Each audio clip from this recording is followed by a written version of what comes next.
So, hope everybody out there doing good today, having a good day on this hump day. And we bringing you this podcast to introduce you to DangerHouse Records. Also, to me, which is a CRP DJ. I'm going to speak on my life and growing up in Hollywood, Carver area, which is in between Miami and Fort Lauderdale. You have Carver, Hollandale, Hollywood, Miramar, Lake Forest, and Hollandale. Growing up in that area was great as a kid. Everybody, we were all friends. We knew each other, played basketball at the local park, Carver Park, Washington Park, Lake Forest Park. As we got older, went to high school, we decided to go venture out, played basketball at Cagney Park, and park in Miramar, forget the name of it, on University. But we gonna introduce y'all to different segments. We got segments with cooking and Universal Studios Hours of Adventure. We also got Boss Talk with Mob Full of Bosses. And they're going to have their music links on there as well. We also going to have a new Facebook page for the One Motion and for the Mob. Shout out to DangerHouse Records, Jeepers, my cameraman and engineer Joe, both the Hobo. He helped me set all this stuff up. Without him, I probably wouldn't be doing none of this.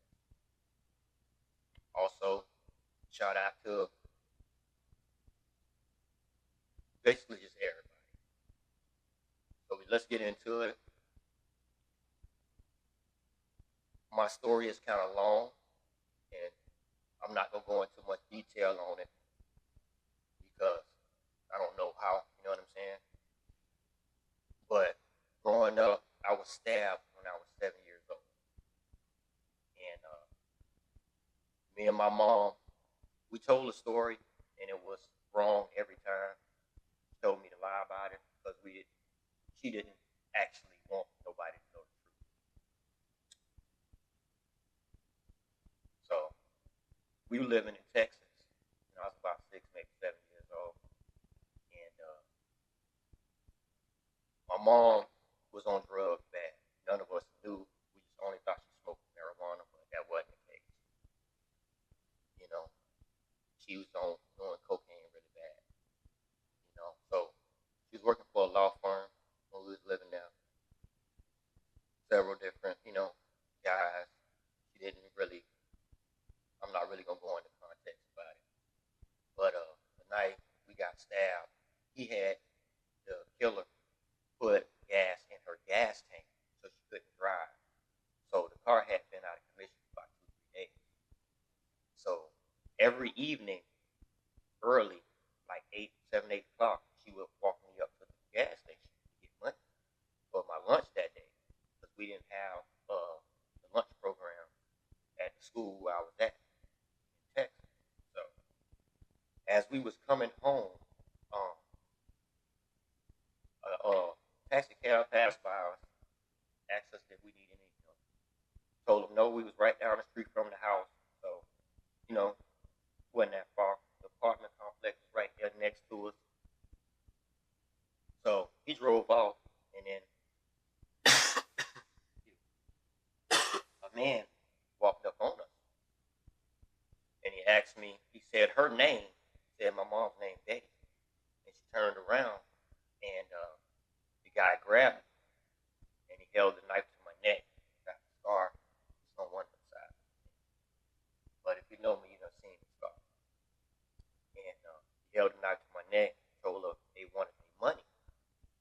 And she was like, I don't have your money. I don't know when I'm going to have your money. At this time, I'm 7. I don't know what's going on. All I'm knowing is the man got a knife to my neck and I'm about to die. So he slashes me across the neck and said he's serious. And she told him, I know when you're going to have the money. So she starts to scream and yell. And some neighbors in the apartment complex next to us heard it, came out, turned on their lights. Next thing you know, he stabbed me directly in the stomach came up with the knife in my stomach and then pulled it out. And then she lunged at it, and then he stabbed her in the muscle in the arm. So that was, really, really, really, really rough. They said I died 2 minutes, and when I came to, I had half a stomach, and was told that I was going to be on medication for the rest of my life. A lot of people don't know this about me, but it's coming out now, and I want everybody to hear that you can go through a lot and still be here. Like Steve Harvey say, we are 100 over 100 over the things we've been through. God ain't gonna put you through nothing you can't handle. I don't care what nobody tells you. I'm a prime example of it. So after this, we moved back. Her drug use got even worse. Started doing crack at this point. And we moved in. We stayed with my grandmother for a little while before she passed away. And she passed away. I heard several stories, heart attack, stroke, but you never know. I was 9 years old, so I was in elementary school when it happened. So the day she died, and we had the funeral that following weekend, my family, my mom was out there on drugs, my dad wasn't around, and my dad's grandmother was always there for me. Mommy Quillico. She owned an insurance company on Pembroke Road next to Dr. Seymour's office. And if you grew up where I grew up, you know all these things that I'm talking about. So if you didn't grow up near A1 on 56 and Hollywood, Carver Ranch area, you won't really know. The store is still left. Everything is still left from when I grew up. But so after this, we have the funeral that day. I stayed at my auntie's house maybe one day, and then I just left because nobody would let me live with them. I had no family. I was maybe 10. So I'm walking around, living on the streets of Carver Ranch, sleeping in the rock pit where there's alligators in the rock pit. Somebody threw baby alligators up there. There was a quarry, a rock pit quarry near where I grew up. And I slept over there for probably about a week, maybe 2. And then a friend of mine, his grandmother owned a storehouse by Carver Ranch Park. Brandon Jenkins' parents let me live with them. Well, his grandmother let me live with them. And then maybe 3 weeks went by, and then I went to my great-grandmother's house, Mommy, my dad's grandma. And she taught my dad into coming to get me. So at this time, I'm just an average kid with no family, basically. So he comes and picks me up. I go and live with him for 3 years. The 3 years that I lived with him, living in Bradenton, Florida, in between Sarasota and St. Petersburg, was 3 of the hardest years of my life.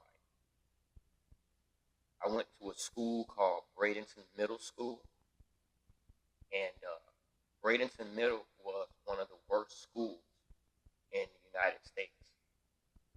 We had horseback police every day after we got out of school. There was a fight every day. There were 3 recorded rapes, one of which I stopped and got suspended for 2 weeks. So this is not a school that you wanted your kids to grow up in. Predominantly black, next to the projects. Growing up in the hood is just how it was for black people if you didn't have no real money. The projects was 1-story green projects, and one of the people that I knew growing up that I played football with in the backs of Avondale, because we lived in Avondale. My dad lived there for 30 years.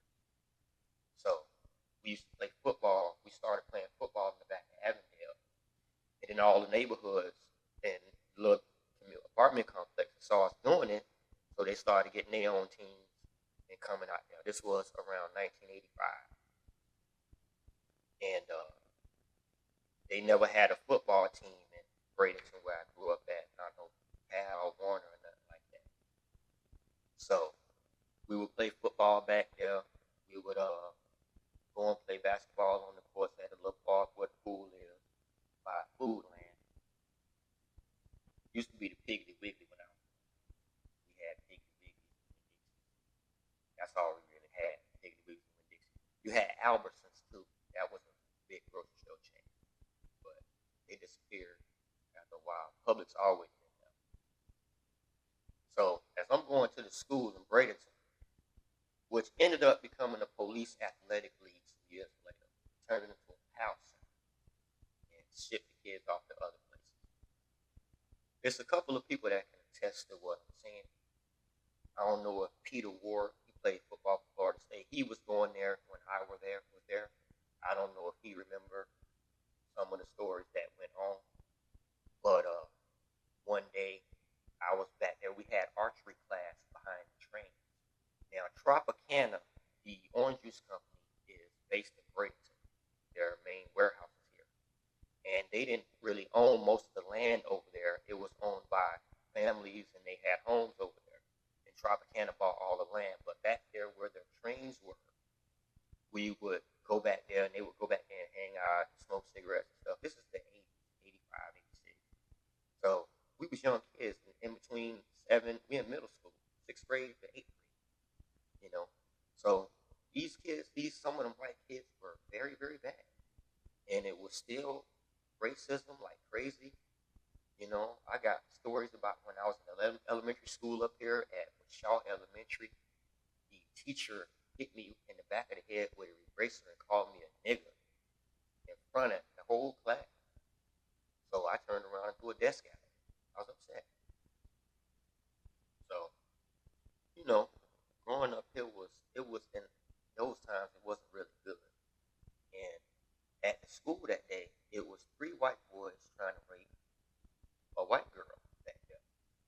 So I went back there because one of my friends, he told me what was going on, and he's like, it done happened before, and don't nobody do nothing. You know, so I went back there and politely did something about it. You know, beat both of them up, all 3 of them actually. One I almost put in the hospital, and they suspended me. They almost arrested me that day, and they suspended me from school. And I was in middle school. I was suspended for 2 weeks. So I had been suspended before. I had been suspended in elementary school for the incident with the teacher. And that day, I got the worst beating I ever got in my life. You know, for getting suspended. You know, my dad was upset, but you know he understood. You know, and that Christmas came around, and that started the abuse, and it made me really, really tough and go through anything in life. So we had Christmas, and we had Christmas presents hid in my parents' closet, my dad and my stepmom's closet. So my sister convinced me to go and look. I go and look at them. My little brother runs down there and tells my dad. He comes back in with the fan belt on the car. He beat me with the fan belt. That was the first beating I got from him. That could have put me in the hospital. I got beatings before, but never like that. And that started a cycle of abuse where every week it was something.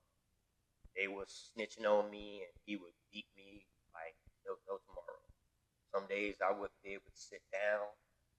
You know, it was rough. You know, I guess he thought he was making me a man or something. I don't know. But that was really, really hard on me.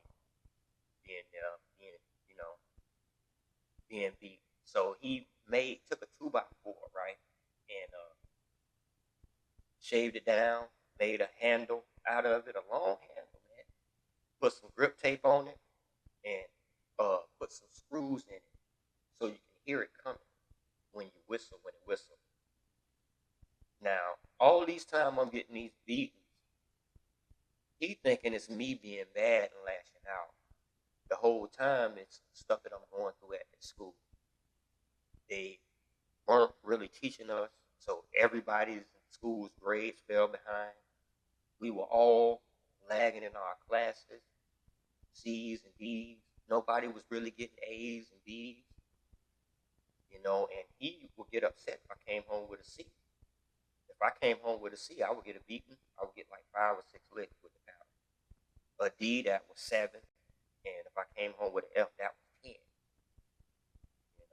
So he had all this written down on the piece of wood.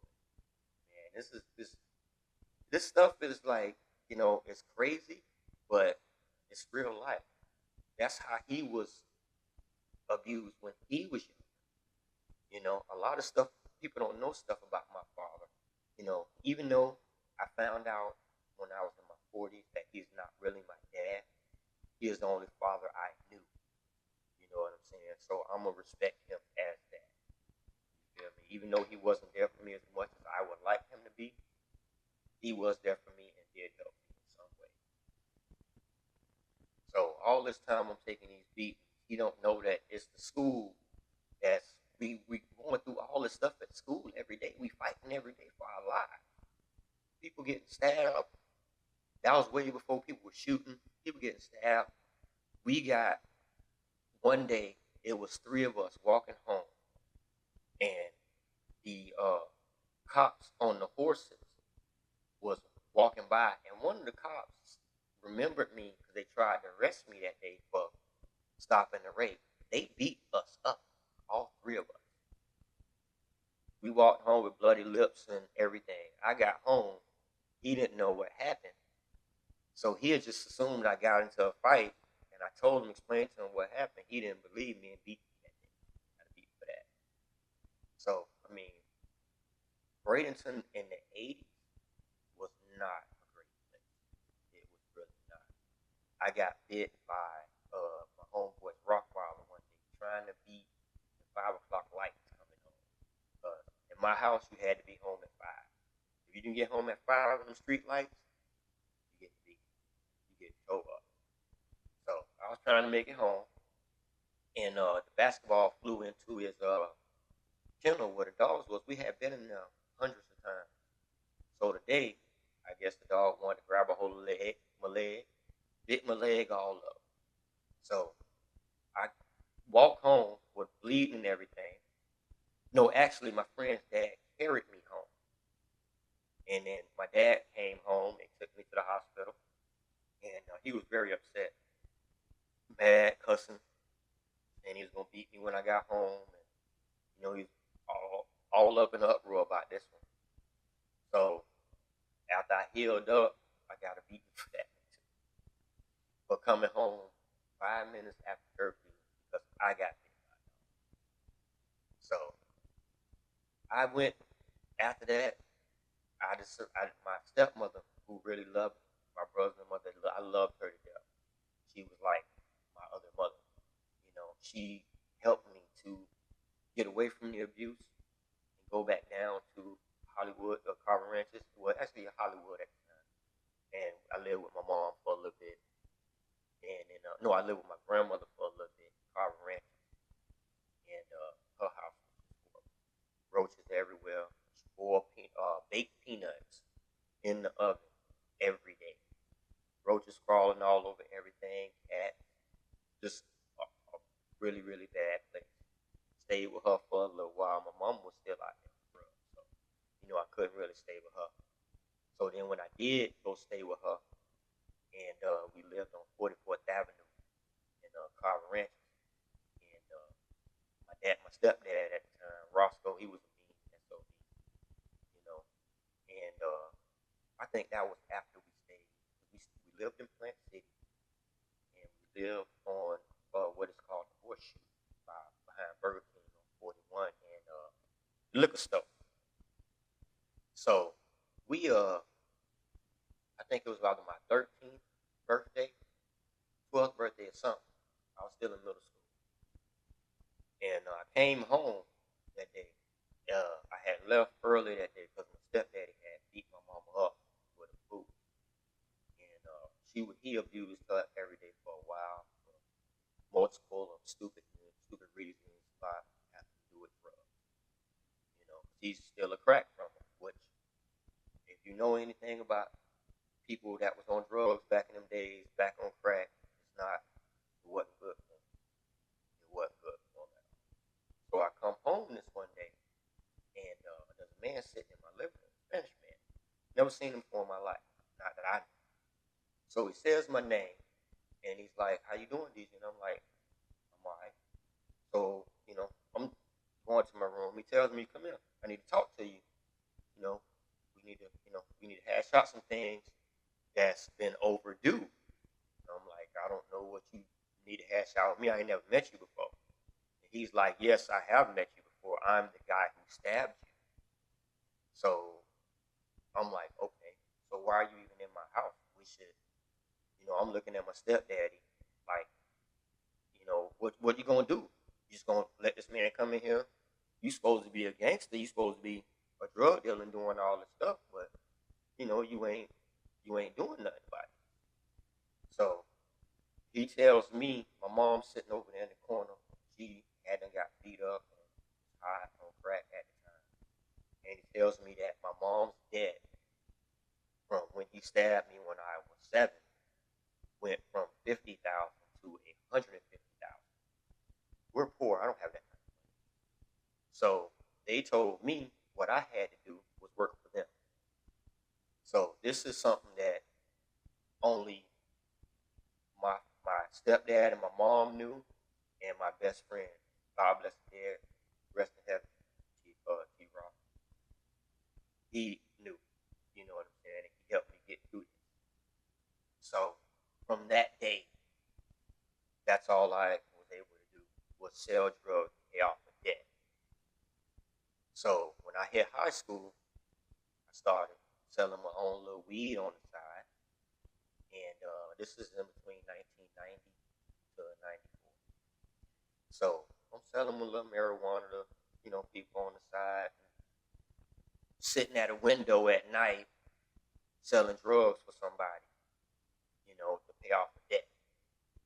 So I finally reached out to somebody I knew that knew how to work that type of business. And he taught me the game. He had 2 clubs. I used to go to his clubs, and you know what I'm saying? I got to see Tupac perform, Biggie, Trick Daddy, JT. Them used to come there all the time, Club Inferno. And after that, it was a cakewalk.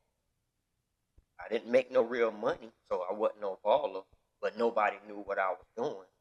But we was always able to go somewhere.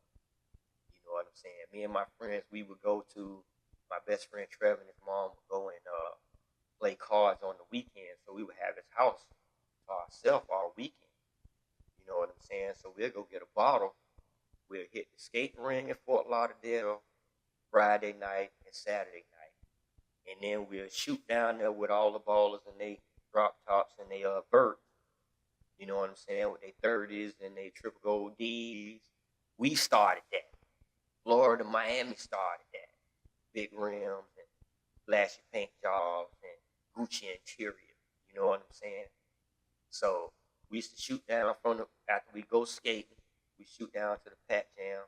Or I'll stop at, pick up what I need to pick up, drop it off on my way. Get to the Pat Jam. We'll go in the Pat Jam. The Pat Jam was a team club. And my sister's boyfriend, one of the twins, got killed at the Pat Jam. So the Pat Jam was our way of releasing that stress from going to school during the week. Wasn't no alcohol, or, you know what I'm saying? We smoked weed, so we got to smoke weed in there, but that was about it. Wasn't no alcohol, nothing like that. So once we would leave the Pat Jam, it'd be like 1, 2 o'clock in the morning. We'd head over to 119 because that was like our Crenshaw.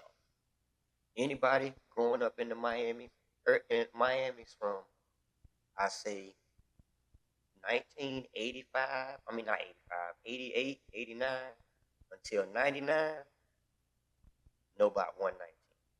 Big Daddy's Liquor, the strip clubs on that street, it's 2 or 3 of them. And we used to go out there and hang out all night. All the DJs used to set up walls and play music all night long. My best friend T-Rock was one of the best DJs, in my opinion, that I ever grew up with. Because we used to DJ parties at the parks in Carver Park, Dixie Park, Washington Park. We had our Lagoon Bay Festival in Carver Ranches. We would get DJ that sometimes. Audio Funk DJs, well known. But you had Uncle Al, you had Sugar Hill, you had all these different groups that would battle. Walls of speakers. We could set up and have a block party, block off the whole street and have a block party all day long, and not be worried about no cops and not be worried about nobody shooting nobody. So, doing all that growing up, I mean, it was kind of fun, but it wasn't really kind of fun. It was always liable for you to get shot or killed or stabbed. When the 90s came around, it was bad in Miami. It was bad for a while. You had Zopound, which is they called the Haitian Mafia, and then they portrayed them as Jamaicans in different movies. But them boys made some really big moves towards Colombians and Cubans back in the day. To make themselves a name. You feel me? So growing up, me watching all this and being poor, that's all I gravitated around. The whole time, my sisters, they off somewhere. My brother, he living with his family. You know what I'm saying? It's just me and the old girl, me and my mama and my stepdad. Which I really didn't like, but I ended up loving the man because he really did love my mama after he stopped abusing her. So when I got old enough and I made enough money, I helped and talked to one of the pastors, God bless her, Pastor Cheryl Culpepper, and she helped get my mama off of drugs, and that was a big thing in my family, and that really changed a lot of the perspective about her and my perspective about her, because she got better and helped an abundance of people. She might have made mistakes. Everybody make mistakes along the way, but she helped an abundance of people. You know what I'm saying? So all this time I'm doing this stuff behind her back. I'm not making any money, but I'm keeping them alive because that was one of the stipulations he gave me. He said I couldn't tell nobody what was going on, but if I stopped doing what I was doing before that debt was paid off, he was going to kill my entire family, and I couldn't let that happen. My family don't know this. They just hearing this now because I'm just now coming out telling the story. You know what I'm saying? So once I found out this, and I'm doing all this, making all this money, me and my friends, we going to hang out. We going to the clubs. None of them see none of what's going on. We would go on Saturday morning to the flea market, the Carol Mart in Carol City, where we hit USA Flea Market, and we would buy outfits and shoes to wear to the club every weekend. We got abundance of weed to smoke, and these boys don't know what's going on. All they know is we having fun growing up. We had bottles of liquor every weekend. My other best friend Winston, he had his own vehicle, so he would come down every now and again. Sometimes he wouldn't come down. We just hang out and have fun. So while I'm doing all this, another one of my good friends, he passed away. His name was Ivan, called Flossy B. Ivan was the manager at football. So all through high school, we were able to get Jordans. I got the Andre Agassi's when they came out in '94. You get all these shoes for free and for the low. You know what I'm saying? 2 weeks before they came out. So, we dressed nice, pretty decent. You know what I'm saying? But not nothing too flashy. So we going to school, we dressing nice, we going out to hang out, partying and stuff like that on the weekend. Everybody that was hanging out basically just we ain't have nothing else to do. You know what I'm saying? Some of us played sports. That was the really only way to get out the hood. Either you was a singer or you played sports back then. Now you can be a YouTube influencer and make shit. So, it's all independent on how you live your life. So when I'm doing all this, my family is unaware that any of it is going on. So I did this, paid off her debt, and they finally let me go. So I went to college in Tallahassee, and I went up there with about 10, 15 grand in my name. And this was 94. And I met this guy on campus. Well, actually, let me talk about my young friend. I met this they was bothering this kid. He was about 11, 12, maybe 13 years old on Florida State's campus. Now, this is my first week on campus. I already registered at Tallahassee Community College. My sister had and gave me her apartment, Seminole House apartment. And I'm living there. That was actually the same place they called Jeffrey Dahmer living at.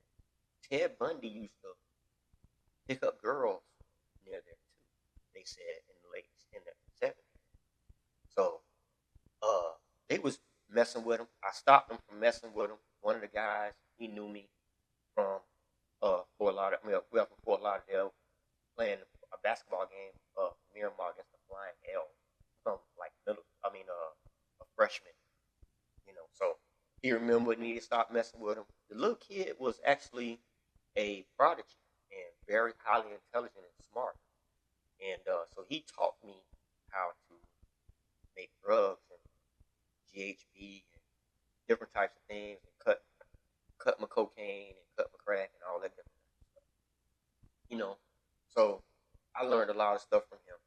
It taught me how to make ecstasy, all kinds of different types of nonsense. So I took all that knowledge, and I met a professor who has passed away now, and I won't say his name, but he introduced me to ecstasy in 1994. Ecstasy was prescribed to marital couples who were having intimacy issues. That's what it originally started out being for. They found out that it takes the endorphins from the pleasure centers of your spine and shoots them to your brain. And you get an abundance of pleasure, what we call blowing up. That was the only other drug I took besides smoking. I smoked dirties for a little bit, but it wasn't my thing. That's not no good thing.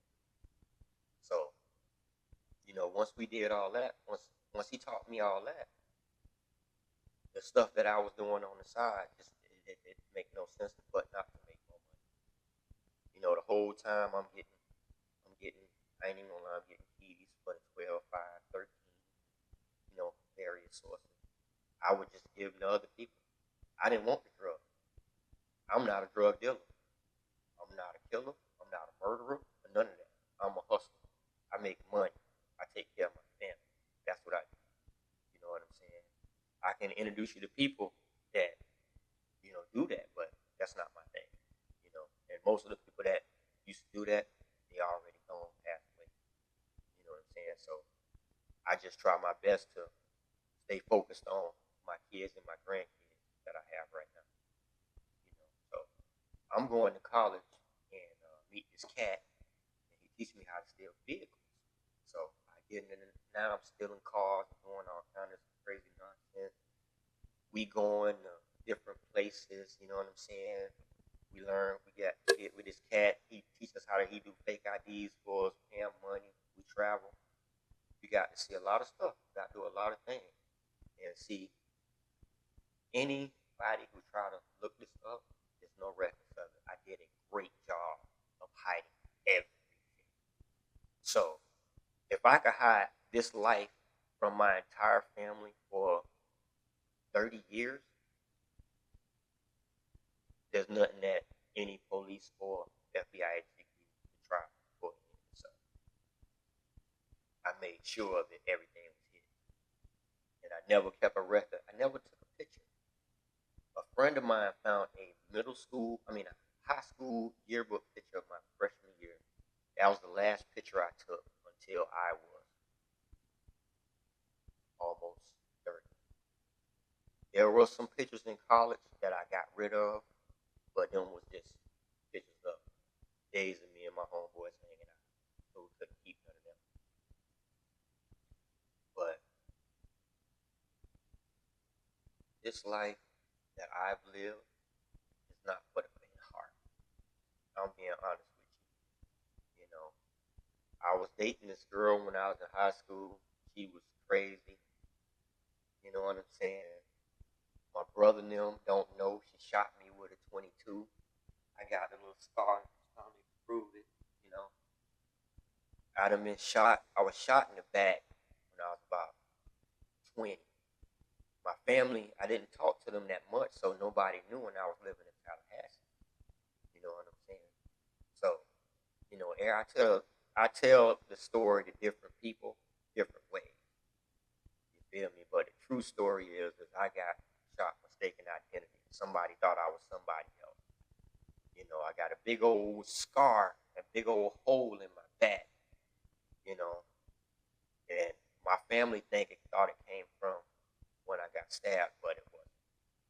I have scars on my back from where the knife came out when I got stabbed when I was 7, but that's not where the big scar comes from that's on my back. You know, so I don't know how long I've been streaming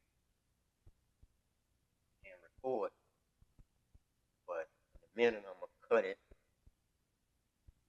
Oh, it's only been like 30 minutes. So I can go home by 20 minutes, give an hour. So I'm in college. I'm making money. We going to Kapalua every year. We going to Daytona Beach Black College Reunion. We going to Freaknik until they shut it down in '99. You know, we used to go to Magic City sometimes. You know, we wasn't no ballers like, you know, Big Meech and all them boys like that. So I kept to the shadows and kept to the background. Most of the time it was just me by myself. You know what I'm saying? Because I never really ran with nobody. You know, my best friend lived in Hollywood, in Carver. So everybody I ran with was just pieces put in place. You know what I'm saying? For things that I needed that I did. You know, so the going to Mardi Gras was my biggest thing. I love going to Mardi Gras every year. My birthday normally falls on Fat Tuesday. It's in February. They say they changed up the dates. I think it's in March now, but when I was growing up, it was in February. So we used to go to Mardi Gras every year. Go to Mardi Gras. We buy clothes, stop at Pensacola, buy clothes. You know what I'm saying? Outfits to wear. You know, we had all the chains, bracelets, shit like that, crosses and stuff. I had a cross with that was all silver with diamonds in it, and I had a Movado, all silver Movado, because I didn't really like rocking all that expensive stuff, because that brings attention to yourself. Everybody had these flashy cars and wearing all this flashy expensive jewelry, and I wasn't like that. You know what I'm saying? I took to the motto that, you know, the greatest trick the devil ever pulled was making the world believe he didn't exist. You know, and that's how I live my life. You know, I was the one that they thought was just never there. I was in the background of everything, just looking and listening to what was going on. You know, my plan and my strategy was when I got to college, I was going to make $1 billion. You know, but I ended up traveling and seeing the world. You know, and being able to go to Amsterdam and Ireland and, you know, Africa and stuff like that, China, Japan. You know, a lot of people don't know this about me, but I've been in almost 40 different countries. DR, Puerto Rico, You know what I'm saying? Brazil, Colombia, a couple times. Cuba. You know, we used to drive down to Key West. We was in high school, and we used to rent jet skis and take the jet skis to Bimini, Bahamas, which is 45 minutes away on a jet ski if you know where you're going. We used to pick up 100-pound bales of marijuana and bring them back. And this was in the 90s. So that's over 30 years ago. You know, it was a crazy time back then. You know what I'm saying? But it was fun for us. Especially if we didn't get caught. We didn't know what we were doing. You know, you had to always make sure you know what you're doing when you get yourself into something. Because if you don't know, anything's possible to happen. I got friends who did 30 years behind somebody else foolishness.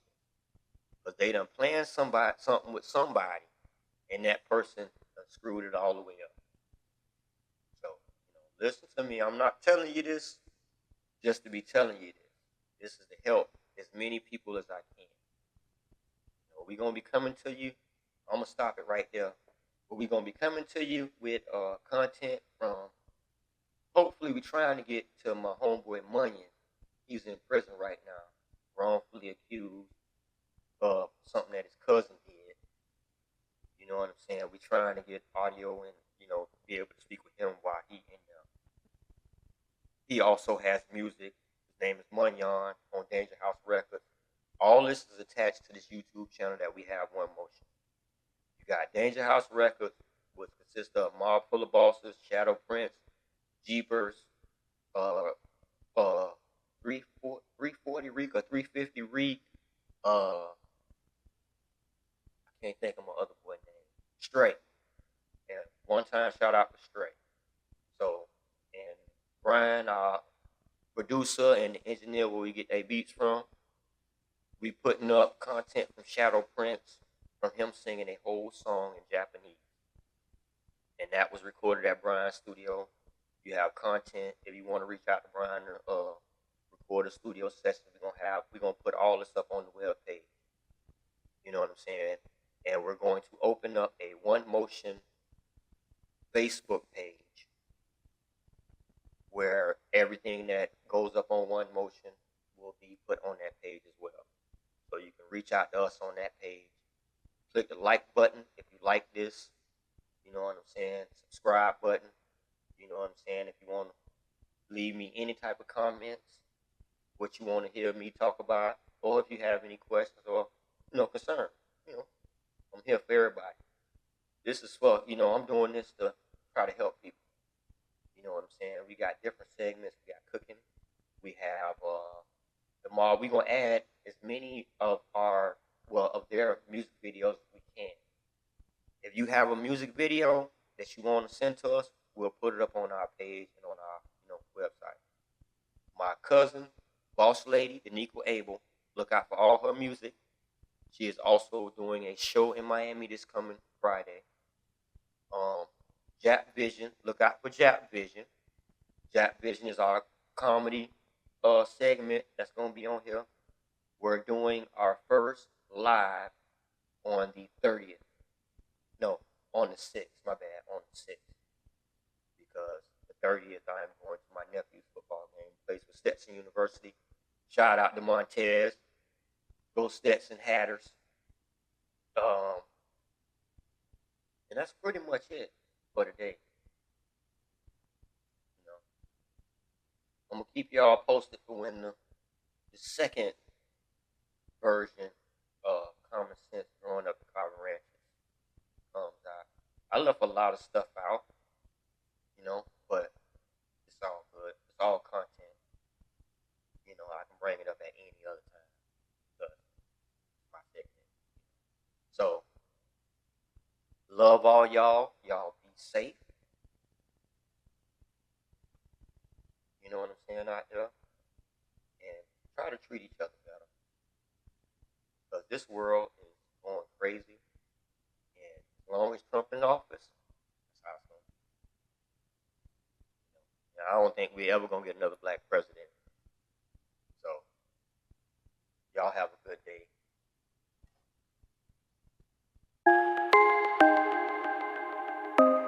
Yeah. Daggerbeats.com. Whoa, little mama. All I need is one night. I just need that one night with you. Third out D. All I need is one night. Is you bout that light? Let me know. Girl, Mouth full of boss. Let me all know. I need is one night with you, girl. Girl, I'ma get you right for the night. So come through, girl. All I need is one night with you, girl. Girl, I'ma get you right for the night. So come through, girl. Just me and you, girl. I see your potential, that smile and them dimples. Just need you to love me, but naked in the snuggie. Simple, but too predictable. Get comfortable, I'm always reliable. I'm liable to set you free. Got them keys to drive you crazy. Let me pull up on you, little baby, and let me swerve. Put my hands up on your curve. That's that girl language. I don't gotta say a word. We speak action verbs, only our bodies elaborate. Taking mind to a place where we elevate. Who can you run to escape? Rolling up that moon rock just to take it out of space. And let me do my artwork. It starts with your heart first. I don't mind putting in the OT to show you what you're worth, and it's priceless. You look in the mirror, see the evidence. A diamond in the rough to a thief in the night. You don't want young in your life, you'll love more. All I need is one night with you, girl. Girl, I'ma get you right for the night. So come through, girl. All I need is one night with you, girl. Girl, I'ma get you right for the night. So come through, girl. Just me and you, girl. I was trying to make you my lady. All night just sexing you crazy. Might go half on a baby. Yeah, that good love got 'em hating. Up in first class on occasion. Got you rocking designer statements. Plus I bought you a whip with no payments. Baby girl saying this shit amazing, but you ain't never had a real nigga lately. Coming from the east side of Braden, Third Ave in my hood I be singing. MLB be the clique that I'm claiming. One night with the mob and you're famous. Got you wanting to say my name when I bang it. Third Ave gon' get you right, girl, but only for the night, girl. Bang with you, girl. Girl, I'ma get you right for the night. So come through, girl. All I need is one night with you, girl.